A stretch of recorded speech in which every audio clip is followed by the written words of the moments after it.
Hello everyone. तो इस video में हम देखेंगे इतिहास के कुछ क्वेश्चन को।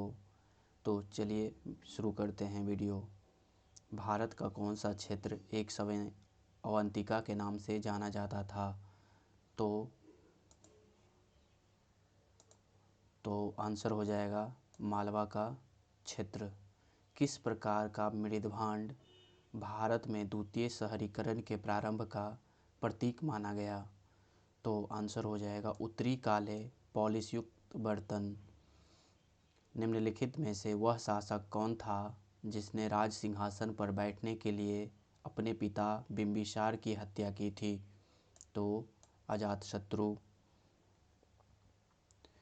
जैनियों के पहले तीर्थकर कौन थे? तो हो जाएगा ऋषभ।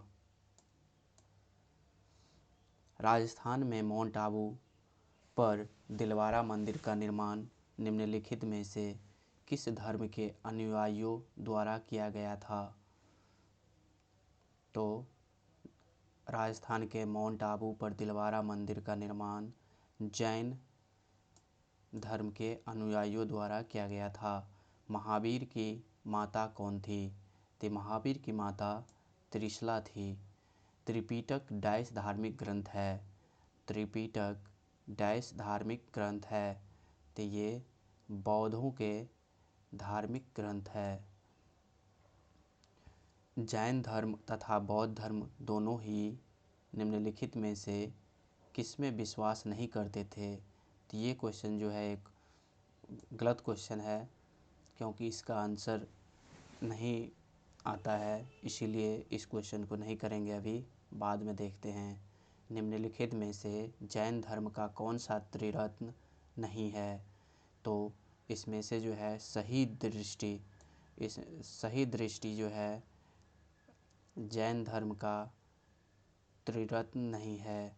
अजंता की चित्रकारी निम्नलिखित में से किससे प्रेरित है? अजंता की चित्रकारी निम्नलिखित में से किससे प्रेरित है? तो ये दयालु बुद्ध से प्रेरित है। भगवान बुद्ध ने प्राण कहाँ त्यागे थे? तो भगवान बुद्ध ने प्राण कुशीनगर में त्यागे थे।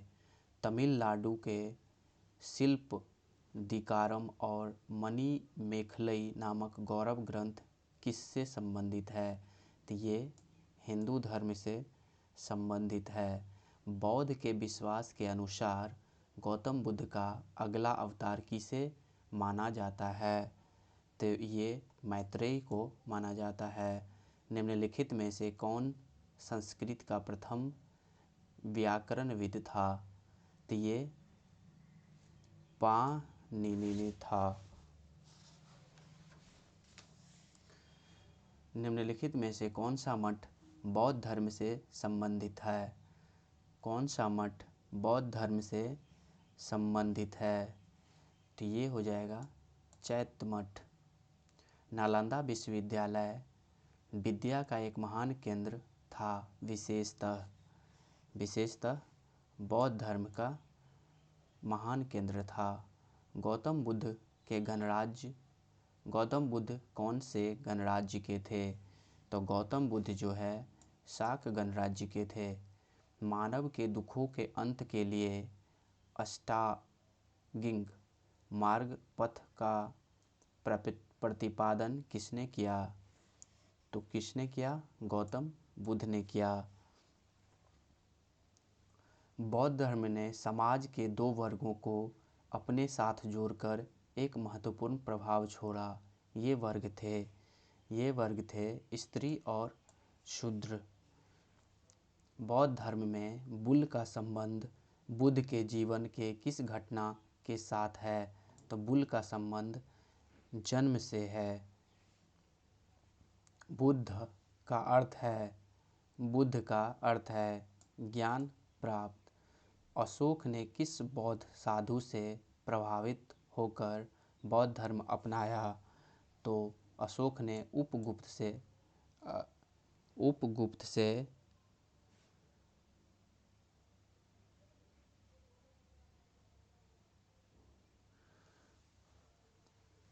प्रभावित होकर बौद्ध धर्म अपनाया। बुद्ध धर्म को प्रबोध कहाँ प्राप्त हुआ था? बुद्ध को प्रबोध कहाँ प्राप्त हुआ था? प्रबोध मतलब बुद्धि, तो ये बोध गया में प्राप्त हुआ था। निम्नलिखित में से कौन सा एक भारत में लिखित सबसे बाद वाला बौद्ध धर्म का ग्रंथ है? तो ये ऑप्शन हो जाएगा चौथा। बुद्ध का उपदेश किस भाषा में है? बुद्ध के उपदेश पाली भाषा में है। प्रारंभिक बौद्ध धर्म ग्रंथों की रचना किसमें की गई थी? प्रारंभिक बौद्ध धर्म की रचना पाली भाषा में की गई थी। बौद्ध धर्म का जन्म स्थान था। गौतम बुद्ध का जन्म स्थान था, तो गौतम बुद्ध का जन्म स्थान लुम्बिनी था। बुद्ध ने अपना प्रथम धर्म संदेश कहाँ दिया था? बुद्ध ने अपना पहला धर्म संदेश सारनाथ में दिया था।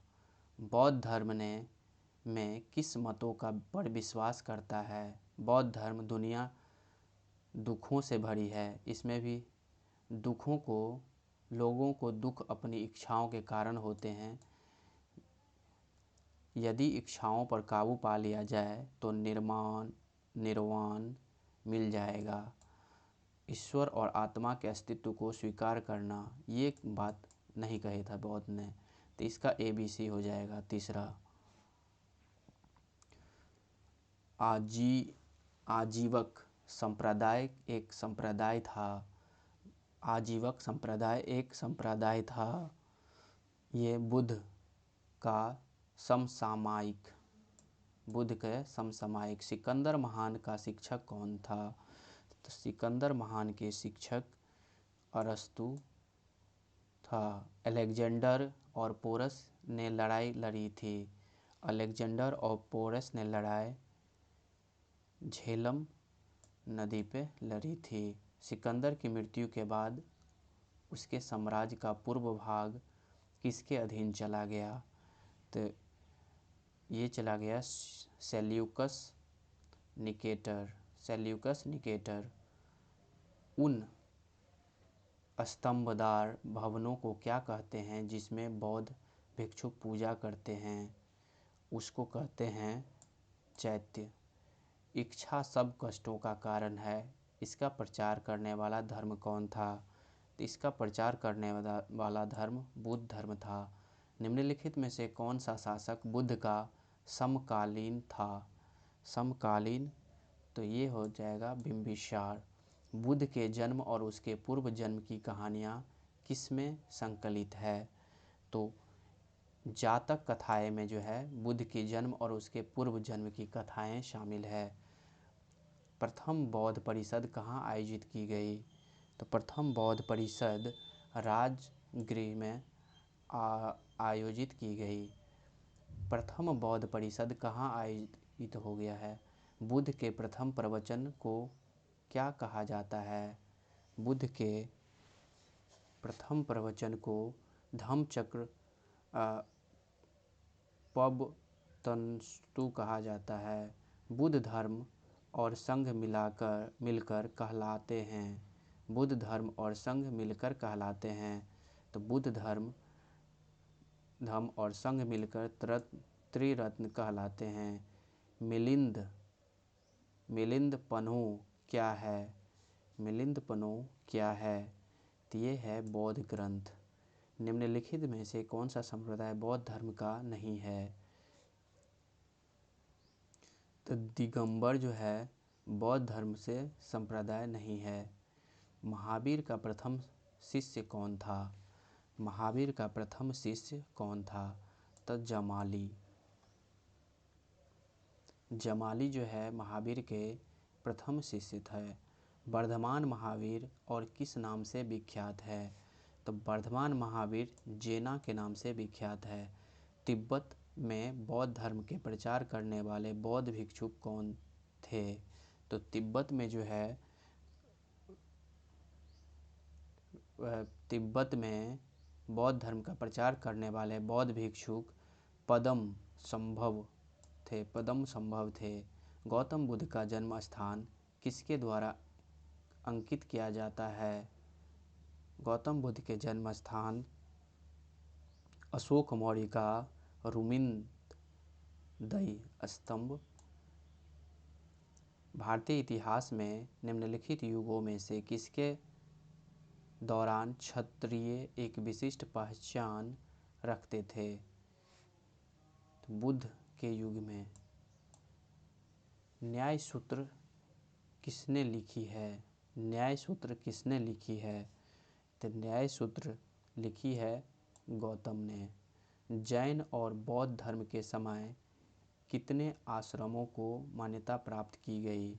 जैन और बौद्ध धर्म के समय कितने आश्रमों को मान्यता प्राप्त की गई? तो 4 आश्रमों को। 6ठी शताब्दी ईसा पूर्व कौन सा काल कहलाता था? 6ठी पूर्व धार्मिक उत्तेजना। धार्मिक उत्तेजना। गौतम बुद्ध। भारत में जैन धर्म का संस्थापक कौन है? भारत में जैन धर्म के संस्थापक कौन है? महावीर है। बौद्ध धर्म में त्रिरत्न क्या इंगित करता है?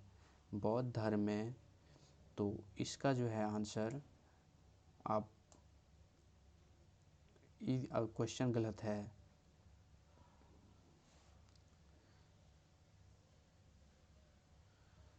उस राज्य का नाम बताइए जिसने पहली बार युद्ध में हाथियों का इस्तेमाल किया। तो हाथियों का इस्तेमाल किया मगध। मगध उस राज्य का नाम था मगध। उस गणतंत्र का नाम बताइए जो 6ठी शताब्दी ईसा पूर्व जातियों का राज संघ था। पूर्व जातियों का राज संघ था।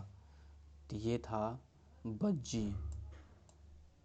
जैन धर्म द्वारा अपने पवित्र ग्रंथों के लिए सामूहिक रूप से किस शब्द का प्रयोग किया जाता है? तो किस शब्द का प्रयोग किया जाता है? तो अंग।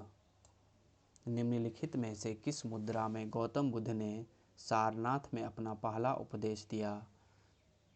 गौतम बुद्ध ने किस मुद्रा में? किस मुद्रा में?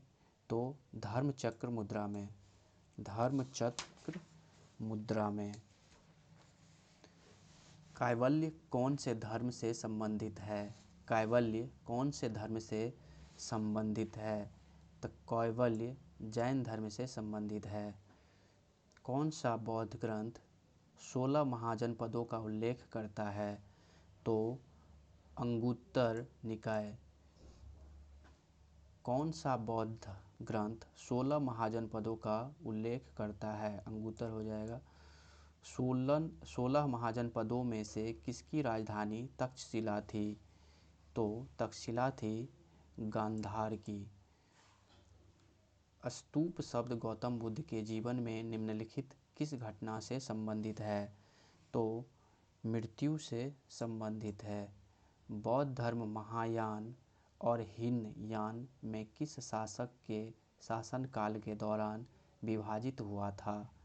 किसके शासनकाल में विभाजित हुआ था? तो कनिष्ठ के शासनकाल में। वैशेषिक दर्शन के प्रतिपादक कौन हैं? वैशेषिक दर्शन के प्रतिपादक कौन हैं? तो कणाद हैं।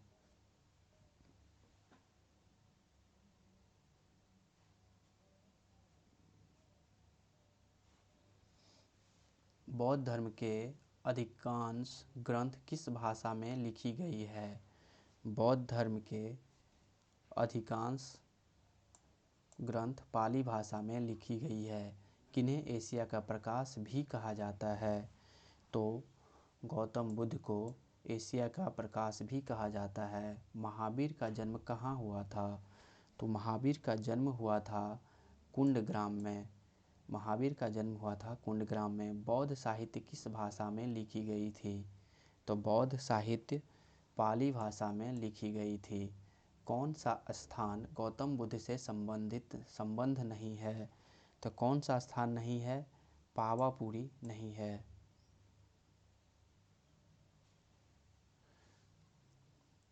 जैन धर्म का सबसे महत्वपूर्ण आधारभूत सिद्धांत क्या माना जाता है? तो जैन धर्म का सबसे महत्वपूर्ण आधारभूत सिद्धांत अहिंसा माना जाता है। बुद्ध का जन्म हुआ था लुम्बिनी में। महर्षि गौतम का संबंध किस भारतीय दर्शन से है?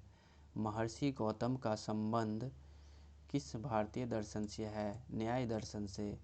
7वीं शताब्दी के प्रारंभ के बाद थानेश्वर और कन्नौज के सिंहासन पर कौन बैठा? 7वीं शताब्दी के प्रारंभ के साथ थानेश्वर और कन्नौज के सिंहासन पर कौन बैठा? तो कौन बैठा? तो हर्षवर्धन। भगवान महावीर की शिक्षाओं के संकलन को क्या कहा जाता है? भगवान महावीर की शिक्षाओं के संकलन को आगम सूत्र कहा जाता है। और लास्ट क्वेश्चन, डैश का युद्ध 326 ईसा पूर्व में सिकंदर महान द्वारा राजा पोरस के विरुद्ध लड़ा गया था? तो ये हाइडेस्पस का युद्ध लड़ा गया था। चलिए, कैसा लगा ये वीडियो आप लोग ज़रूर बताइएगा और सब्सक्राइब कीजिए। डेली आज से ये वीडियो आया करेगा, तो इस चैनल पर बने रहिए और बहुत कम समय में बहुत ज़्यादा से ज़्यादा क्वेश्चन करेंगे हम, और डेली ये सीरीज आएगा। तो सब्सक्राइब कीजिए और बने रहिए मेरे साथ। तब तक के लिए नेक्स्ट वीडियो मिलते हैं। तब तक के लिए जय हिंद।